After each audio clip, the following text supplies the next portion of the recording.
The fate of the abandoned dog was not so easy. Despite his loyalty, he did not receive a crumb of food. His body was covered with abrasions and bruises. His eyes exuded terrible hatred and rage at everyone he saw, just like the protagonist is now. The protagonist was once again used. He was a good doctor, but he was just unlucky to get to such a boss. With the help of the protagonist, the boss was able to promote his opponent and make him the head of the new cardiology center. Thomas was speeding down the deserted highway. He was beside himself with rage. He had done everything to become the head of the new center. He barked and crawled when he was told there was no room for honor left in his life. He did all the dirty work, and all for what? While Thomas was freaking out about what had happened, he wasn't looking at the road at all, so he didn't notice the truck coming at him. The truck rammed the protagonist's car at high speed. The impact was so powerful that the car was dragged almost to the center. Eyewitnesses called an ambulance. Doctors had already arrived at the scene. They tried to take the victim to the hospital as soon as possible. Then the protagonist, in an almost unconscious state, saw some kind of shiny string box. And then he suddenly smelled the sea breeze. A fresh wind was blowing in his face. All this pain from the accident was gone. He did not understand what was happening. Thomas found himself on the beach, couples walking nearby. There was a sense of complete freedom. Then suddenly, someone called the main character. He looked at the source of the sound. It was his friends from the university. They asked him to take a photo and to join them, as the main character recalled. They went to the beach after graduating from the university. Everyone looks so young, it's kind of nonsense. How did he managed to go back in time? That evening, in the house where they were celebrating their graduation, everyone was so full of hope for a good life. Sam, as always in his repertoire, complained about life, even though he was still young and all roads were open to him. And James, who, as always, told him that when you were young, you had to enjoy life. This time, everything is exactly the same as 20 years ago. The main character was interested in why he had moved into the past. But now he's a young guy again, who just graduated from medical school, so he needs to change his future. Not to be who he was then, but to become better and choose a different path to the top. This time, Principal Davis won't be able to boss me around. I'll make him my dog, the protagonist thought. Then they ran through the door, calling for help. But last time, there was no such thing. Something had changed here. Oliver, who was carrying Maggie on his back, ran into the house, running inside. He said that there had been an accident. Thomas picked up Oliver. He was all pale. The main character led him to the couch. At last, Maggie came to herself. She did not understand anything. She asked where Oliver was. Oliver turned pale, and it was difficult for him to breathe. He needed to be examined for injuries as soon as possible, the main character thought. Thomas listened to Oliver's rib cage, his heartbeat barely audible, his heart muffled. Oliver said that he was somehow having trouble breathing, to which the protagonist told him to lie down on the floor and he would examine him better. When Oliver lay down on the floor, he felt even more pain. He even screamed in pain. Thomas told him to call an ambulance. The main one tore Oliver's shirt and saw a hematoma in the sternum area. There were bruises on his chest and back, and the jugular vein was swollen. At this rate, he would not make it until the ambulance arrived. The protagonist asked the girl to take off her stocking to use as a bandage and asked if the ambulance had arrived. When Thomas saw James contact the professor and asked him what he could do, Thomas took the phone and decided to talk to the professor himself.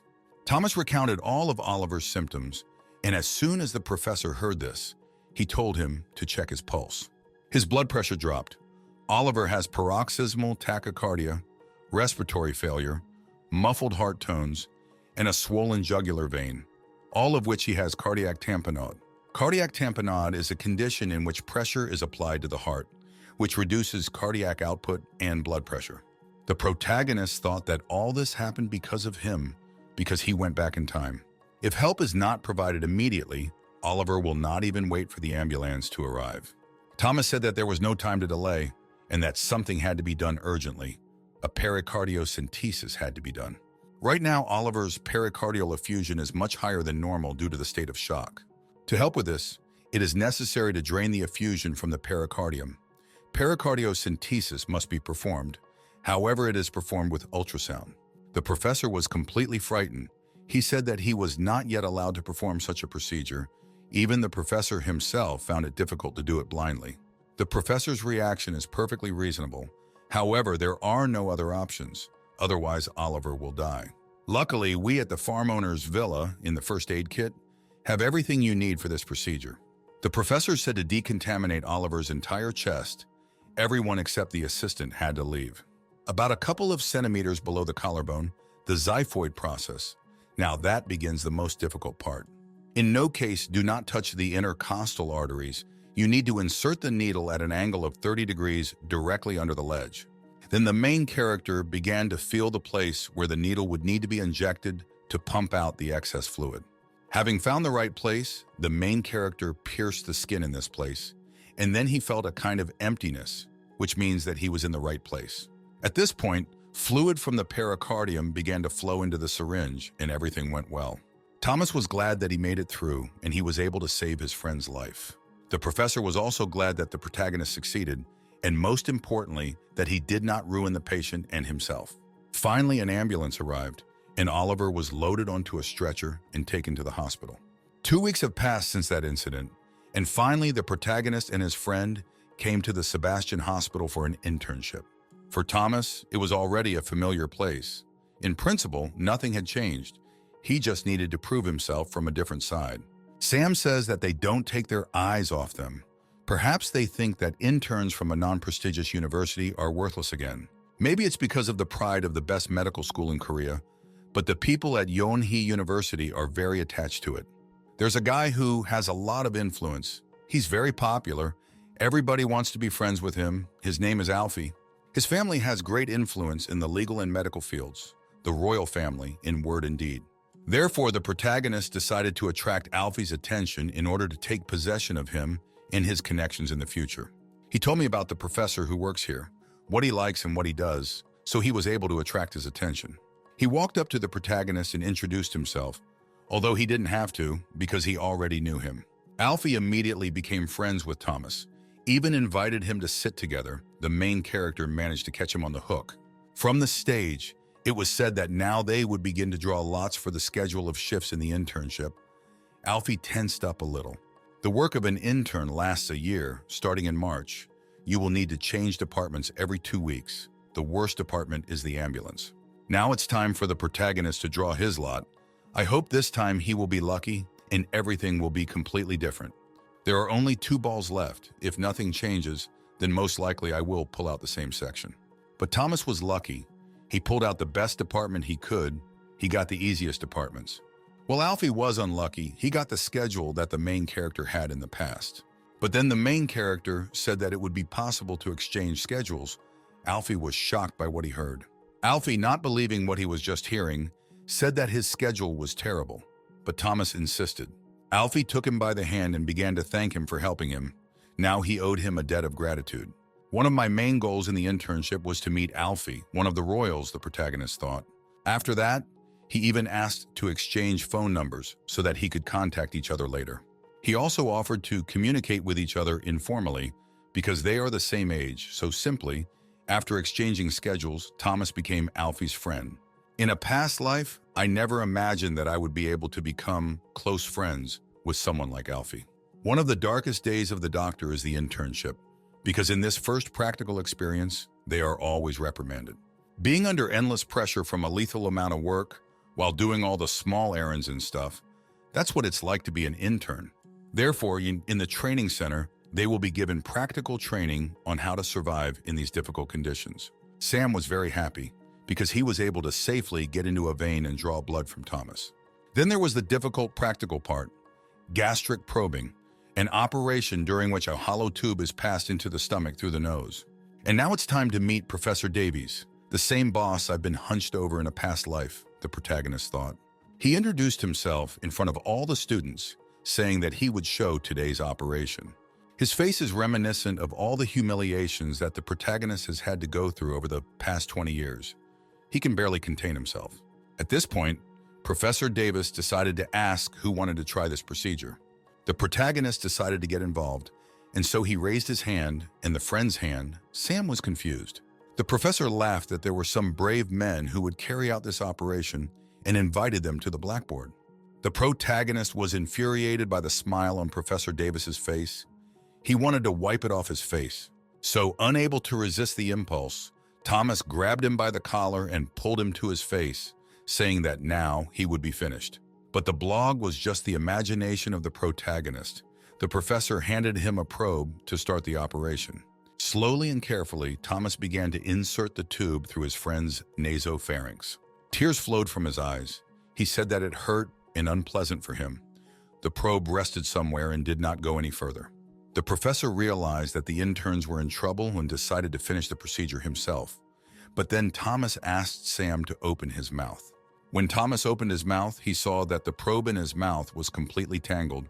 He needed to correct it, and then he would move on. At this point, the professor asked why the protagonist asked Sam to open his mouth. The protagonist replied, he did it to check if the tube was tangled, if the patient was crying and his nose was leaking. It was worth checking the throat. Thomas went on to say that this is a rather inconspicuous little thing, but it is quite difficult to learn about this technique without experience. The professor liked intern Thomas's skills and thanked them for this wonderful demonstration.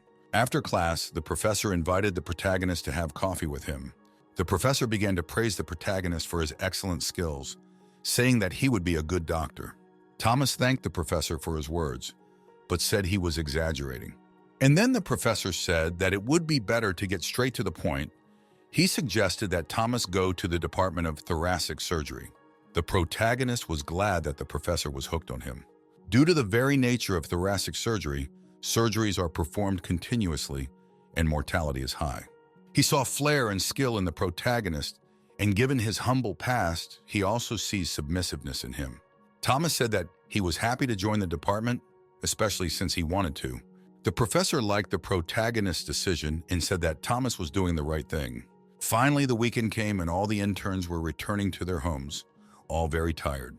At this point, Alfie suggested that Thomas go out to dinner together, as he had promised to treat him. Unfortunately, Thomas had other plans.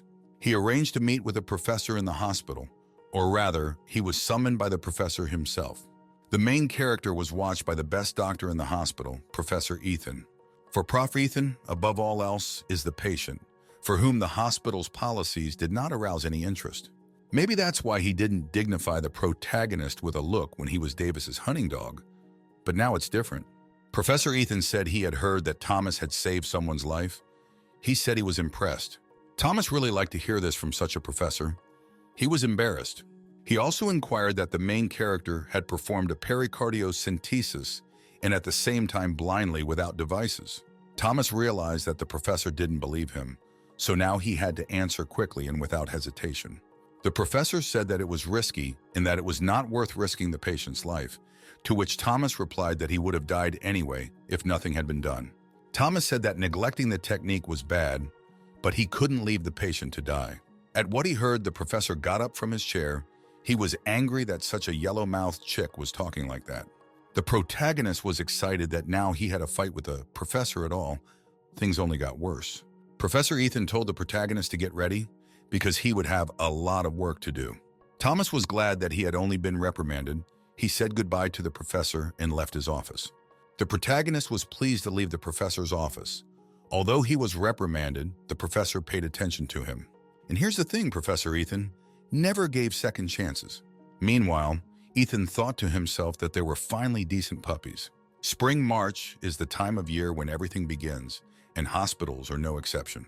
In March, all the interns who graduated get jobs. Because of the number of interns, people even say not to go to university hospitals in March. Thomas was glad because he has been going to thoracic surgery since the first week. The door was still the same as it had been when he first came to this department. Once inside, the protagonist immediately greeted the doctors present. But there was no one in the staff room. Thomas decided to look around and went deeper into the office. Then he found the patient's medical record, and when he saw it, he was completely shocked. He couldn't believe his eyes because there was a patient there who was due to be admitted only in a few years.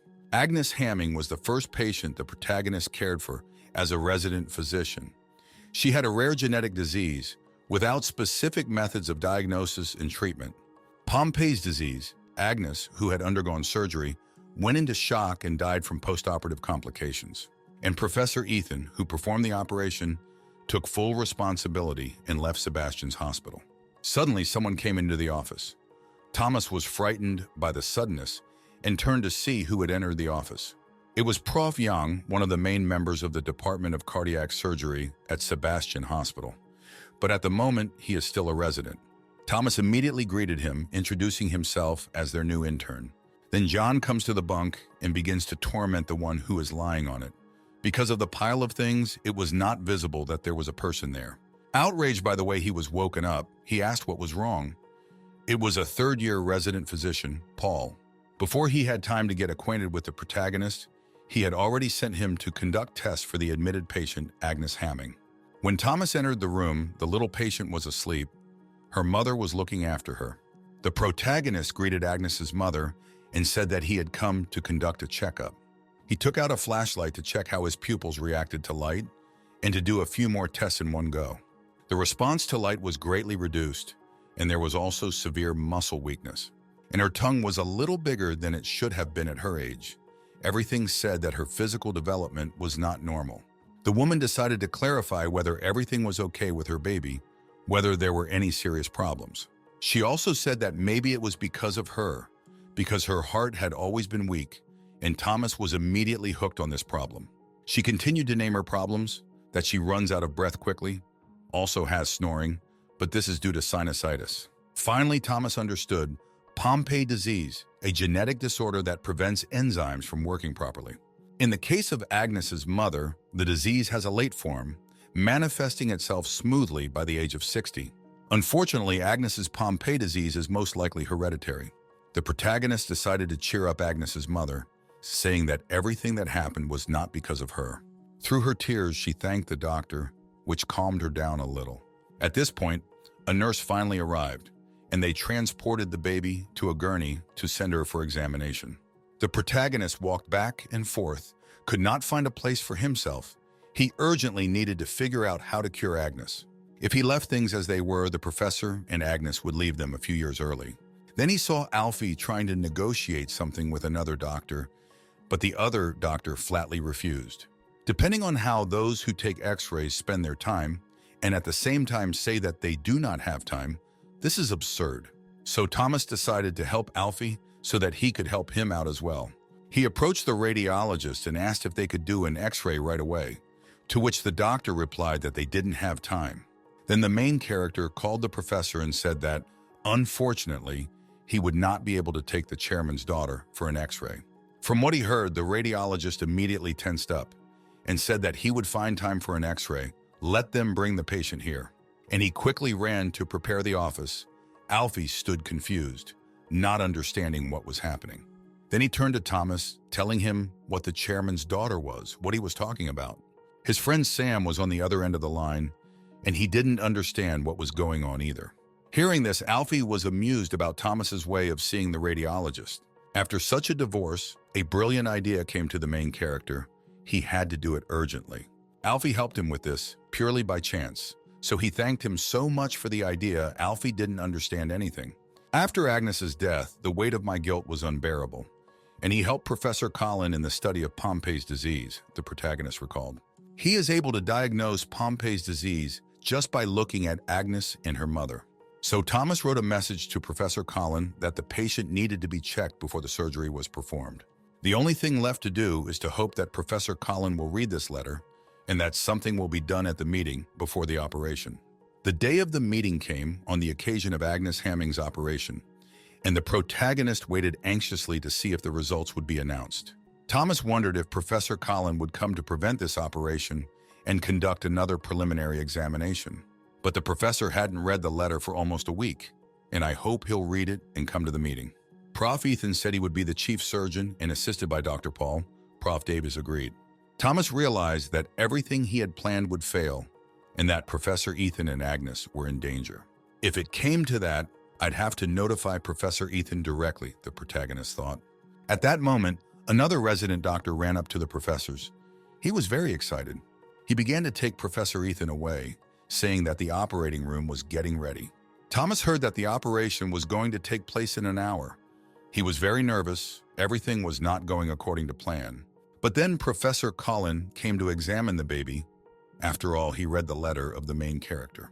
Agnes's mother asked if you often had such examinations, since it had recently been done by another doctor.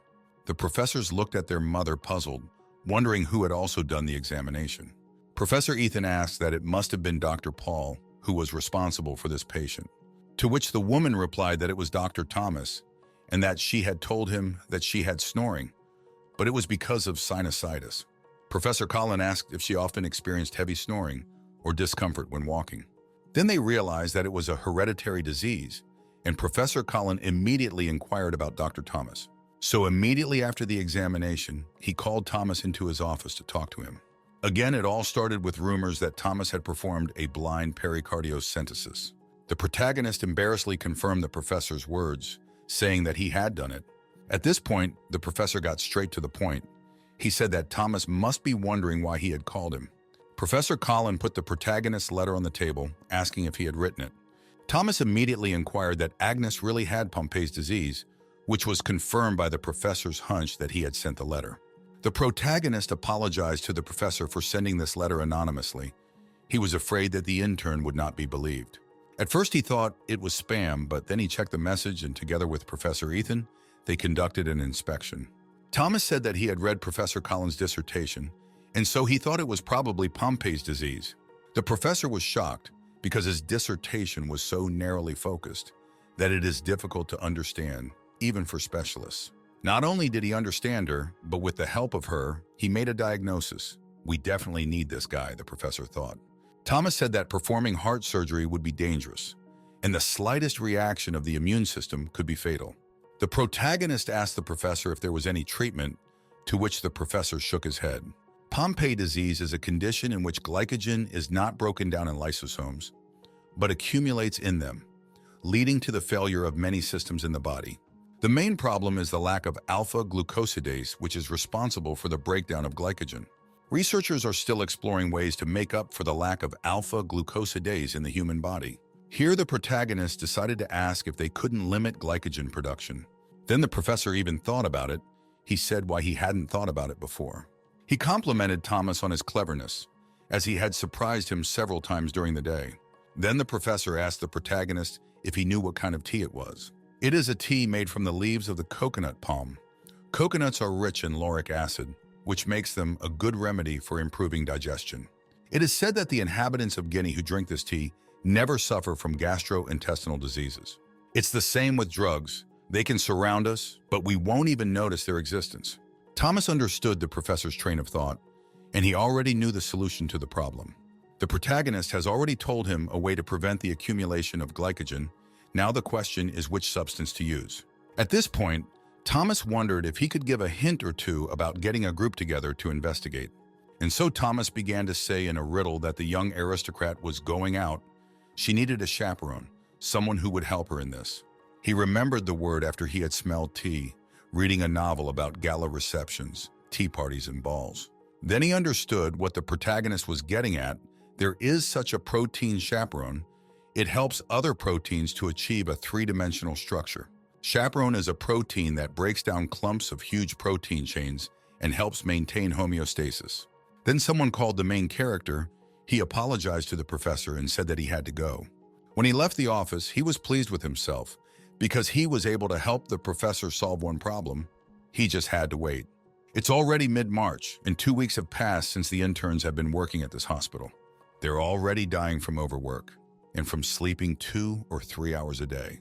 Everyone has to be in the appointed place at the appointed time. The hospital is the place where you do only what you have to do. Maybe because of the boring routine, the rumors spread pretty quickly. Everyone said about the new intern Thomas that he was the best. They even sat on Professor Ethan's ears. Everyone everywhere talked about only Thomas. Even Professor Colin himself praised the protagonist, saying that he felt like he was talking to a professor. With Thomas's name coming out of all the cracks, Professor Ethan was on edge. And now the protagonist is standing in Professor Ethan's office, not understanding what is happening. He has put him in charge of Agnes. Professor Ethan handed the patient's card to the protagonist, saying that it was now his patient. And also, for one thing, he decided to give him his credit card so that he could buy something with it, if anything, but Thomas refused it. But at the last moment, when Thomas was about to take the card, the professor pulled it away and said that he finally had to make a choice whether he would join the Department of Cardiac Surgery or not. The professor told him to follow him silently for the next 3 years, and he would teach him everything. The main character realized that he was hired by the best doctor. He just wanted to get to him. He gladly accepted his offer. Taking the patient's card, he left the professor's office and went about his business. Then abruptly, someone hits him on the back with all his might. The main character did not expect this. The place of impact was still burning. It was the resident Dr. Yang. He, as always, was positive. Thomas came up with the great idea of asking for help in a certain matter. And so he and the senior doctors began to prepare for Agnes's birthday. Finally done with his work, Thomas decided to go out for a bite to eat and buy a cake at the same time. But then, when paying, someone held out his card instead of him and paid for the main character. It was pediatrician resident Allison, the best doctor in the children's ward. The protagonist asked why she paid for him, to which she said that she was grateful that Thomas was helping Alfie. So she paid for his cake, and now she returns it, asking who it's his birthday. It was a surprise to Agnes's mother that the doctors came with a cake and gifts. She was very moved by this and could not hold back the tears that were coming. Someone watched from behind the door while the doctors congratulated Agnes on her birthday. They wished her a speedy recovery and presented her with the prepared gifts. Professors Ethan and Colin came into the room and asked what was going on. When he found out that it was Agnes's birthday, Ethan decided to give her a card to buy her some nice clothes. Everyone asked Agnes's mother to blow out the candle and ask her to wish something for her. The professors left the ward after congratulation. This was noticed by the main character. Being in the office, Professor Ethan couldn't find a place for himself. He kept pacing back and forth. He shouted that they didn't have time to wait for them to test this medicine. After all, it will take at least 3 years until it is checked and stamped, which is not there. And Agnes, she will not last that long. Ethan asked if there was any way they could get around the certification, and if anything went wrong, he was willing to take responsibility. Then someone knocked on the door, and Professor Colin allowed him to enter. It was Thomas. When he saw him, Professor Ethan wasn't happy because he's a plug in every barrel. Prof. Colin said it takes 3 years for a drug to be certified, which they don't have. Thomas saw that a cure for the disease had been created, but only without research it could not be used on humans. At this point, the protagonist suggested that they not give it as a medicine, but conduct clinical trials on the patient himself. Clinical trials are difficult. Not only are there a couple of obstacles and huge costs on the way, but it is also not a fact that it will be allowed to be used. Therefore, the protagonist suggested that they use the research center not in Korea. The professors looked at the document Thomas showed them with interest and were surprised. It was the DNA diagnostic laboratory at Johns Hopkins Hospital in the United States, and it was their only hope. They asked Agnes's mother to see the documents so that she could authorize her daughter's treatment at the hospital.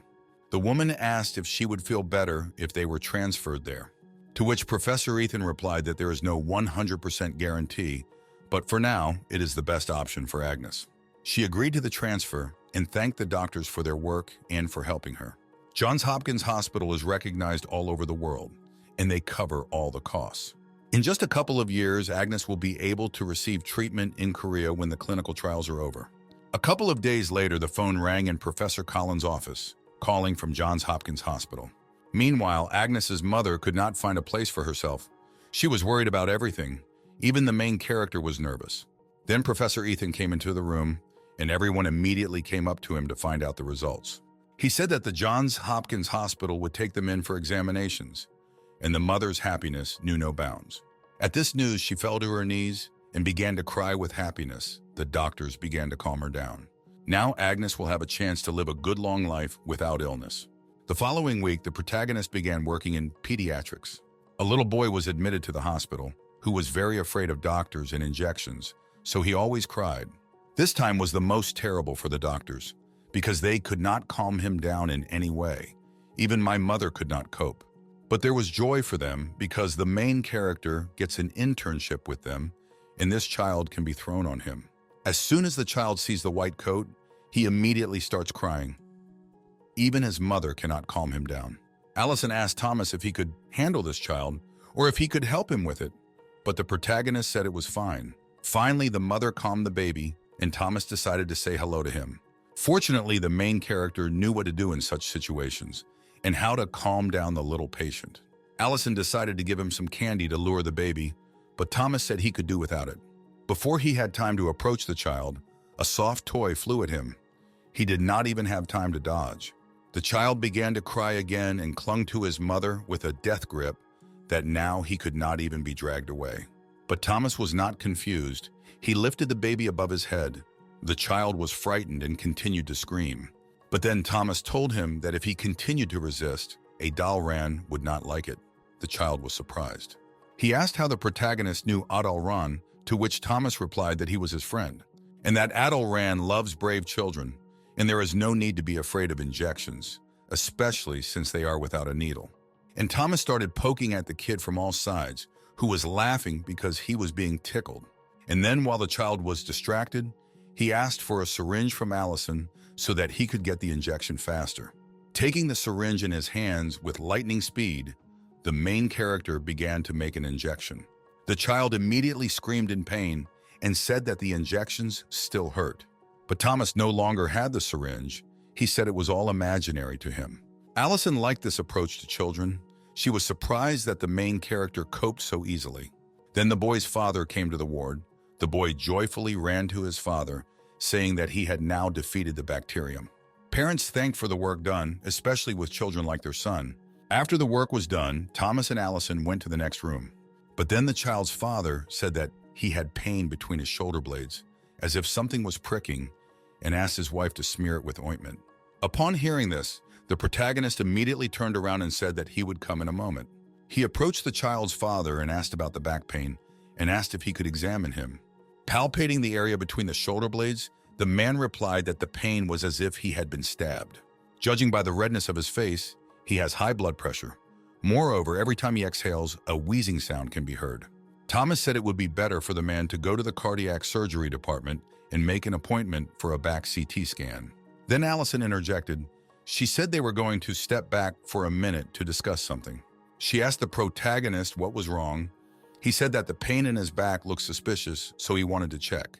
But while they were discussing it, the man was about to leave, so Thomas decided to stop him. But in return, the man yelled at him, telling him not to touch him.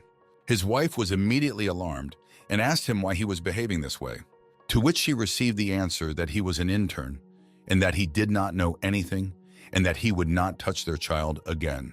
The protagonist thought that it was impossible to let the patient go just like that, because terrible things could happen. The aorta is the most important blood vessel, supplying blood from the heart to the rest of the body. An aortic dissection is a condition in which the wall of the aorta is torn from the inside. So the protagonist didn't want to let this man go. He wanted to stop him, but here, Allison grabs him by the arm and leads him away from the man, telling him that they have an urgent call. One boy became ill and therefore needed the help of doctors. 2 hours have passed since the man with a suspected rupture of the aortic wall left the hospital. The protagonist still couldn't forget about that man. He thought about him, and Allison's voice brought him out of his thoughts. She asked him what he still thought of the man, and he said yes. Allison said that there was no need to worry. Most likely it was just unnecessary worry. Then the man's wife came around the corner and said she was looking for them. She asked if her husband was okay and that there was no reason to worry. The protagonist assured her that he was too picky and most likely everything was fine with him. Thomas and Allison walked outside the hospital, drinking coffee and resting as long as they could. Then he heard the sound of an ambulance siren. The first thing he thought was that, I hope it wasn't the right man. An ambulance arrived at the entrance to the emergency room with lightning speed. Thomas decided to check and make sure who had been brought in the ambulance. He ran away, leaving Allison alone. The same man who had been there in the morning with a suspected rupture of the aorta was brought to the emergency room. They began to examine the patient, and Thomas ran up to them to make sure they would refer him to the right treatment. But since he had a broken leg, he was taken to orthopedists for urgent surgery. Thomas decided to check with the paramedics if the patient had complained of anything other than the fracture. Paramedics described all the symptoms of the admitted patient, all consistent with one diagnosis: aortic dissection. Then the orthopedist took the medical record from the main character, and the patient was taken to the orthopedics. If this continues, the patient will lose his golden hour. But if the protagonist talks about the diagnosis, no one will believe him. Thomas decided to call Professor Ethan so that the matter could be resolved through him. The protagonist told Professor Ethan everything as it is. He did not believe him at first. But the protagonist did not calm down. He continued to name the symptoms that the patient had. Ethan finally believed the intern and said he would be back soon. Let him detain them. Thomas said that he would do everything in his power and make sure to delay them. Professor Ethan swerved and raced back to the hospital at full speed. The protagonist was glad that his words were heard and listened to. In the meantime, a doctor was already on his way to the patient to examine him and prescribe treatment. It was Joseph, an orthopedic surgeon, one of those who is weak in the face of the strong and strong in the face of the weak. Thomas didn't like it, because now the chance of being heard is zero. But as always, he had an idea and he began to carry out his plan. The phone rang to Professor Davis, who answered the phone and introduced himself to the caller. Meanwhile, Ethan had already arrived at the hospital, quickly parked the car and ran to the hospital. Entering the emergency room, Ethan began to look around, looking for Thomas and the patient. He quickly found the patient in the hands of orthopedists, but the main character was nowhere to be found. Professor Ethan approached Joseph, an orthopedist, saying that he was now his patient and that they should refer him to the cardiothoracic department. Approaching the patient, Ethan immediately palpated his abdomen, which was a little bloated and tense. A nurse approached the orthopedic doctor and told him that the CT scan results that Professor Ethan had requested had arrived. Ethan took the picture from the nurse's hands, and the aortic dissection was clearly visible from the picture. At this point, orthopedic doctors began to wonder why a doctor from the Department of Cardiothoracic Surgery was in their department, to which Professor Ethan ran into the orthopedist Joseph, that he was a worthless doctor who had no basic knowledge. They grappled with each other like two bulls, none yielding to each other. Suddenly, another doctor approached Professor Ethan, telling him to calm down and that everything could be resolved peacefully. Ethan calmed down, but showed a picture of the admitted patient, where the aortic dissection was clearly visible, but the orthopedist did not even see it. The doctor realized what a mistake his subordinates had made, who was even surprised by the doctor's inattention. Prof. Ethan said that he was now their patient and they were taking him for surgery urgently. The manager attacked his subordinates, accusing them of incompetence and that they did not know how to do their job. Meanwhile, Ethan called the cardiothoracic surgery department, telling them to prepare the operating room. And he was very surprised when he was told that the operating room was already ready on his orders. Thomas ran as hard as he could to see if Professor Ethan could negotiate with the orthopedist. And then he saw Professor Ethan and a nurse taking the patient to the operating room. Ethan immediately ran into Thomas's intern, saying that he used his name everywhere as a cover. The protagonist understood that he shouldn't have done that, so he began to apologize to the professor. The professor said that a hospital of this scale has its own system of functioning, and what will happen if such a jumping gear appears in it, this should not be repeated.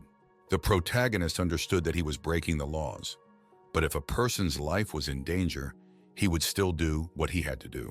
The professor patted Thomas on the shoulder, saying that he was doing a good job as a real doctor should be. After these phrases, he told them to move and transport the patient to surgery. The operation had been going on for hours. The patient's wife was sitting in the waiting room, and Allison was cheering her on.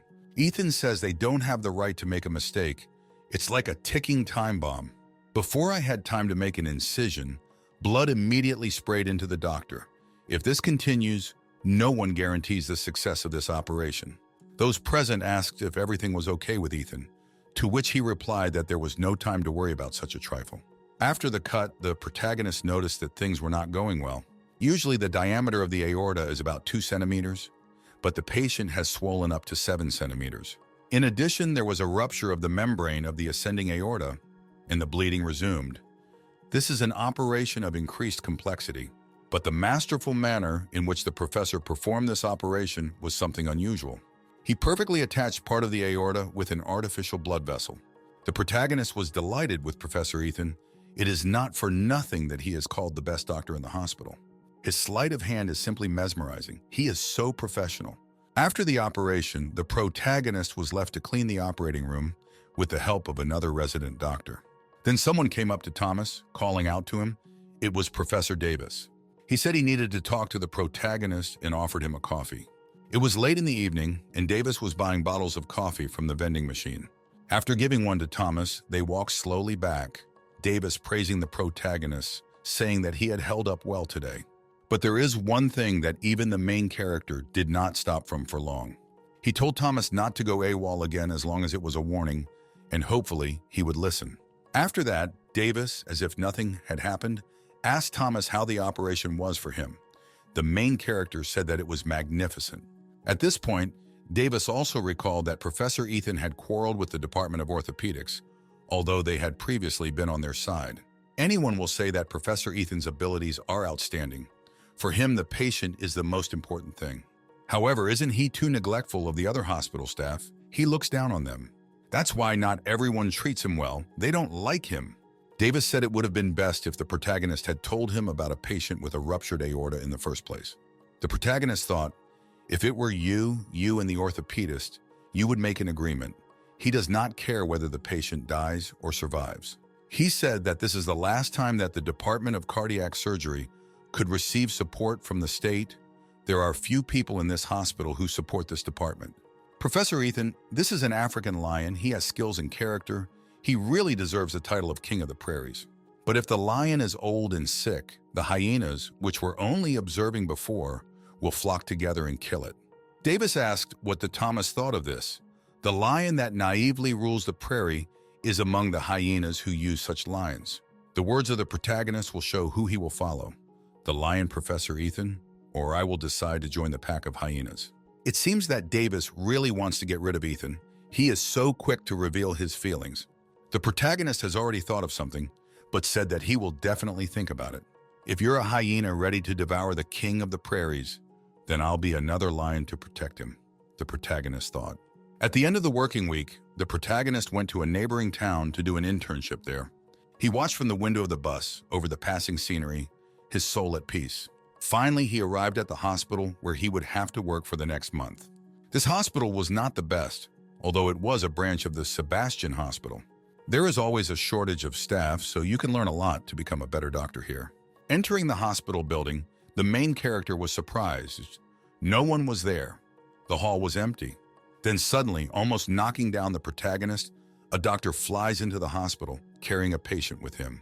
The patient had a swollen abdomen. His blood vessels were ruptured, so his stomach was so swollen. If everything is so neglected, then the spleen, pancreas, and liver are ruptured. There is no guarantee of survival, even if surgery is performed. The professor calls the nurse to urgently warn the doctors about the emergency operation, to which she replied that now all the doctors are at a meeting in Seoul, and now there is no one who could help. At this point, the protagonist intervened. He said that he was an intern and could help carry out the operation. The doctor asked if he had any experience in assisting, to which Thomas replied that he was only watching from the sidelines. Then the professor told him to get ready for the operation as soon as possible. Now any hands would not interfere. The protagonist began to assist the professor in the operation. They had already made an incision in the abdomen. But as soon as this happened, blood splattered from the peritoneum. Bleeding began. The doctors had made it in time. If only a couple of minutes had more, and there would have been much more problems. The professor wanted to ask for a vascular clamp, but before he could say it, Thomas had already brought it to the professor's face. Then the protagonist noticed that they had very few blood packets. They would not have enough of it. The professor asked the nurse to urgently contact the nearest hospital so that the blood could be sent. Thomas suggested that the professor make the maximum saline solution until the blood bags arrived. Despite the stressful situation, he can easily suggest a good method of lowering the pressure in the blood vessels. He is definitely a beginner, the professor thought. Finally, the operation was over. The professor began to knead his numb hands, and the patient was taken to the intensive care unit. The anesthesiologist thanked the protagonist for his good work, marveling at how he worked. The professor also praised him, saying that he had done a good job and also calling him to his office. Sitting in his office, Professor Stephen asked the protagonist if he was really just an intern. Thomas liked the praise. He was embarrassed and grateful at the same time. He said it was all thanks to Professor Ethan's lesson. He had learned from him and everything. Then someone knocked on the door of the office and the professor said that they should come in. It was a food delivery man. He brought a large bag of a variety of food. Opening it, Thomas was surprised at how many goodies had been prepared. The delivery man said that it was all the work of Professor Stephen. He had specially ordered it for a newcomer. The professor hurried the delivery man out and told Thomas to get some food. And while he was going to take care of his affairs, Thomas tried to object, saying that he would not eat it alone. Coming out of the dining room, the anesthesiologist immediately said that the professor liked the main character. Otherwise, he would not have fed him like this. After that, Thomas finally started working at this hospital, doing all the work carefully. Professor Stephen liked it, so he always tossed him with treats.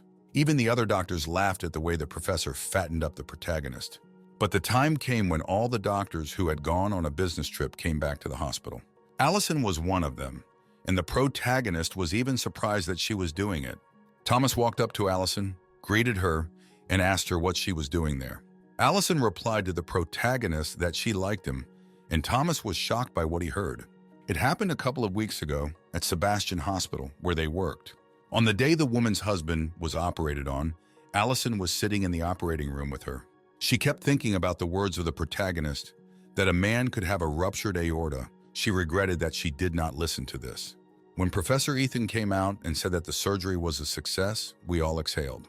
And then in the open door, I saw you, and I liked how reverent you were to your patients.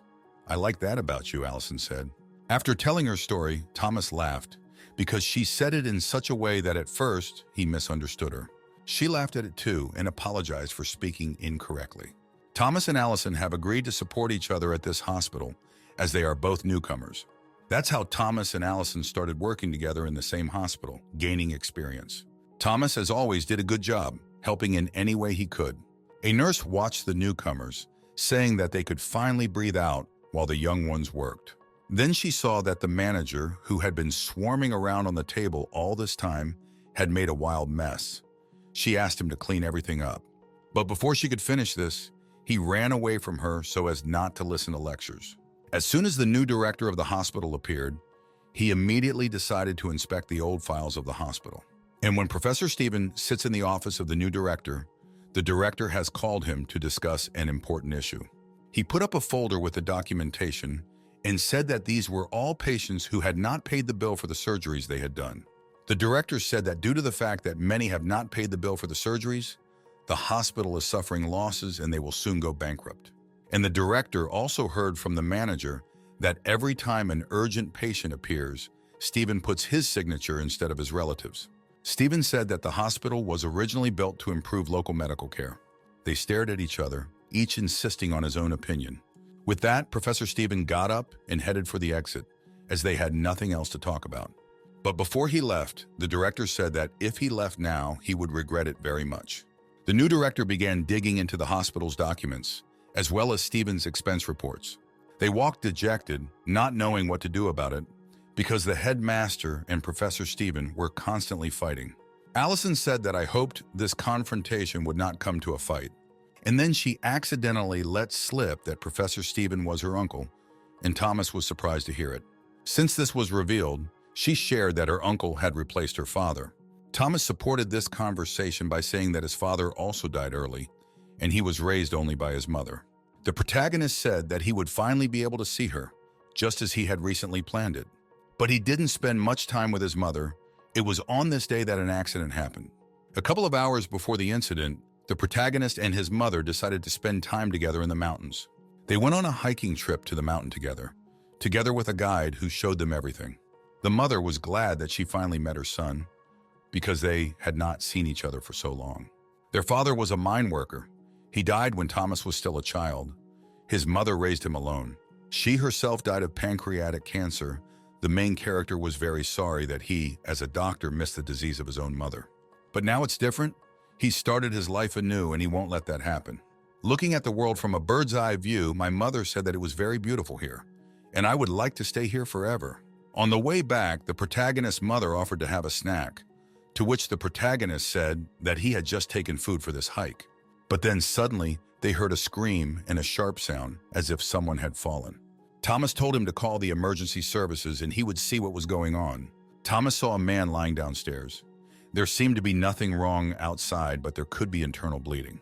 The protagonist asked which of those present had a rope so that he could descend to the victim.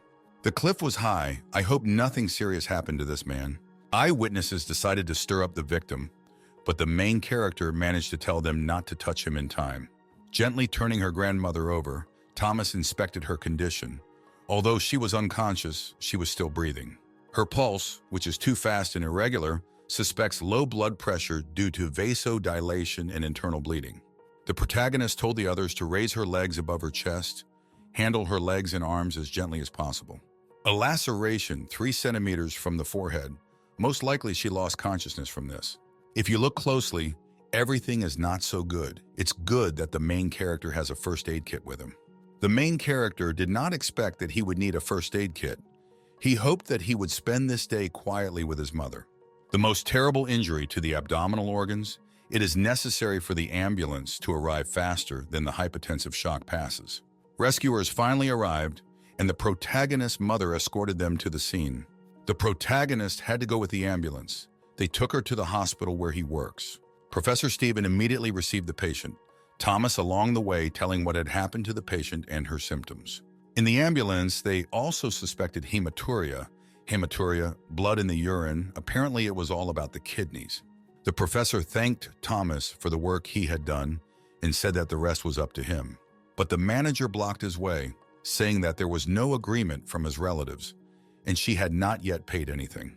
The director also came out and said that he would not let the patient into the operating room, to which Professor Stephen replied that he would kill anyone who got in his way.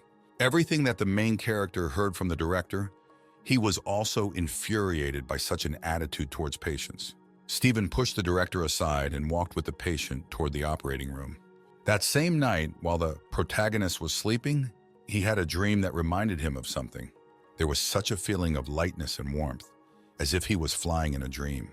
He had pictures of the night he had the accident and went back in time. He also had a vision of the box, only this time it was already open. The protagonist abruptly woke up from such a dream, but this warmth still remained in his chest. The next day in the hospital, it was a normal, quiet day. No one was admitted, everything was quiet.